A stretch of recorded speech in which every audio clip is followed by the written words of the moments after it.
box defense is a zone defense structured to cover both crease players with 2 defenders low, both shooters with 2 high defenders, and the point player who is split by the 2 high defenders. They are essentially playing 2 versus 3 across the top. A couple of bad habits to recognize in this particular set is that the girls' sticks are down by their waist and most are standing flat-footed. These tendencies will sneak up late in games, and it's important that coaches continually remind players to be proactive out there. You need to bring what I call controlled intensity to a shorthanded situation. Here you can see the girls being more physical on the balls of their feet, and everyone's head is on a swivel. Nobody is moving more than 3 steps from their position in the box, which is generally the rule unless there's a 50-50 loose ball you can pursue. Here is an example of the 2 high defenders pinching or collapsing on an obvious shot from the point player, whereas they would still need to be able to contest a shot from the shooter on their side as well. Aside from using your stick to knock down shots and passes, it's also important to position your body in the shooting lane where possible, which is the primary responsibility of the low defender on ball. It takes a lot of toughness to stand in there, but once you block one, it can be a major deterrent for the opponent, who usually becomes more and more hesitant to shoot.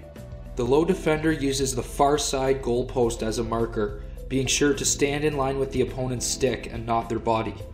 The goalie is then left with the shot on the short side of the net, making the shot a lot more predictable. Their other responsibility is to lock off the crease, or in other words, not allow a pass through when they are off ball. This player does a great job of switching between locking off and getting in the shooting lane as the ball moves around. The one mistake he eventually ends up making is that he lunges out at the crease player when they get the ball.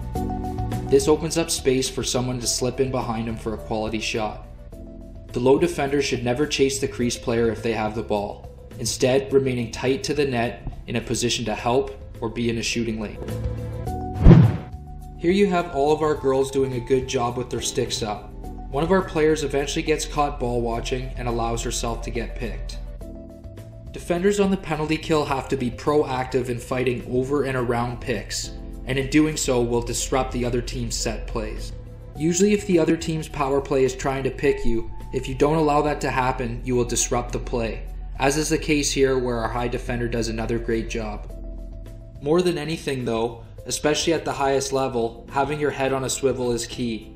As a high defender, it is your responsibility to follow cutters to the middle, while still being able to get out to the shooters if they get the ball.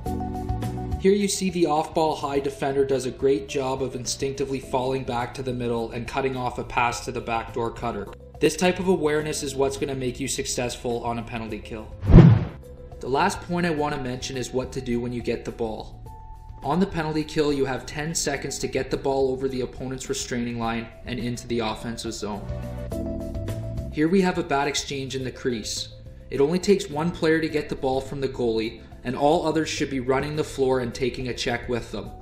This opens up space for the player with the ball, and should that player get in trouble, others can button hook back to the ball for support if required. To quickly recap the main points from this video, high defenders play 2 versus 3 at the top of the box. All players should keep their sticks up, be as proactive as possible, and on the balls of their feet. Bring controlled intensity to the situation. Follow the 3-step rule in order to stay in good position as the ball moves around. High defenders are responsible to pinch at the point and contest the shooter on their side. Low defenders must position their body in the shooting lanes on ball, and off ball lock off the crease. Fight over and around all picks and seals. Keep your head on a swivel and follow cutters to the middle off ball. Run the floor hard when your team gains possession and button hook back to the ball for support where required.